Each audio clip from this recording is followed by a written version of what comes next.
Kwanza nitumie nafasi hii kuwashukuru ndugu waandishi wa habari kwa namna mlivyoshiriki katika kikao chetu kilichopita na leo mlivyoshiriki pia.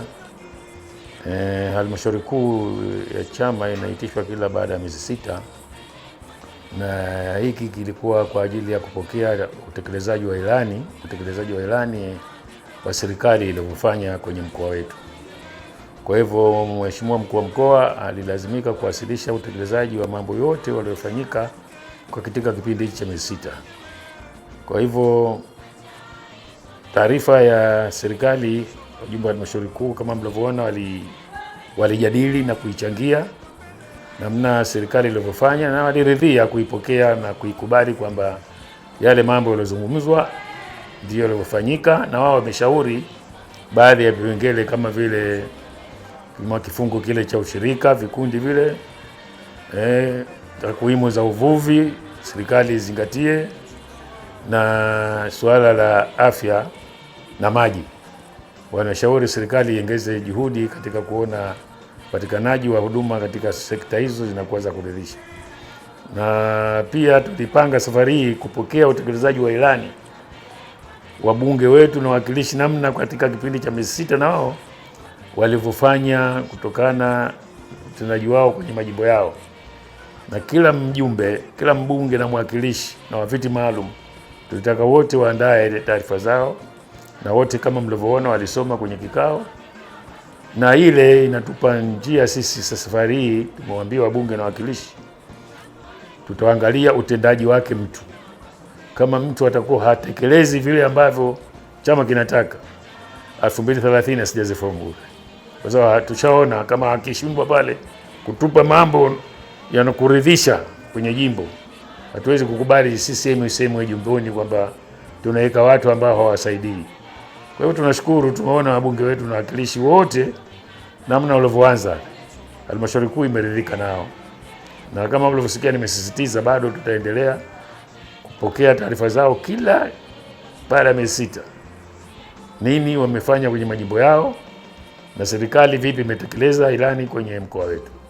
Ule ndio kikao chetu cha halmashauri kuu kitakuwa kinafanya. Lakini wananchi wategemee kwanza maendeleo makubwa. Pili, sisi tuna imani wananchi wataichagua tena CCM kwa sababu hamna sababu, hakuna chama ambacho kinalingana kinaweza kufanya inavyofanya CCM. Maendeleo makubwa sana. Lakini la msingi amani, utulivu, upendo kati ya wananchi na wananchi. Hakuna mwananchi anaobaguliwa kwa kuelekana na itikadi yake. Watu wote wanafaidika. Kwa hivyo mpaka 2030 wananchi wategemee maendeleo makubwa sana sana, hasa mkoa wa Kaskazini. Mji bandari ile ikisha, mji wa maana na wa maendeleo utakuwa Kaskazini. Kwa kweli tunawatakia kila la heri. Washirikiane na viongozi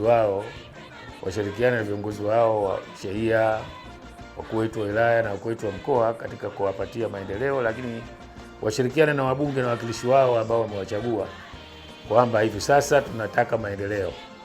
Na tumeona mkoa wetu wa Kaskazini, mimi huwa nawatania wenzangu kwamba huku ndo mkoa utakuwa mji na ule mji kule utakuwa mji mkongwe, kwa sababu Daktari Hussein na Daktari Samia kwa namna wanavyofanya kazi, mkoa wetu kwa kweli tumepiga hatua kubwa. Zamani sisi watoto wetu wote faulu wanakwenda mjini, lakini sasa hivi sisi watoto wa mjini na mikoa mingine watakuja Kaskazini. Maana tuna dahalia, ukienda Bumbwini kuna dahalia nzuri tu, ukienda Gamba kuna dahalia nzuri tu.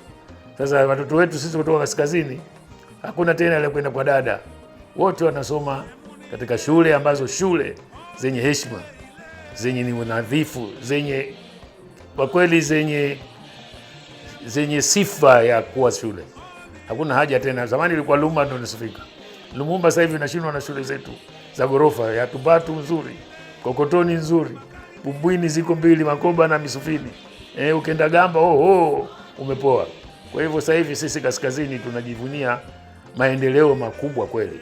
Na hii ukosefu wa maji uliokuwa sasa hivi, mimi na hakika baada mwisho wa mwaka huu itakuwa suala la kero ya maji litaisha, kwa sababu miradi miwili mikubwa ilikuja ile itaondoa tatizo hilo.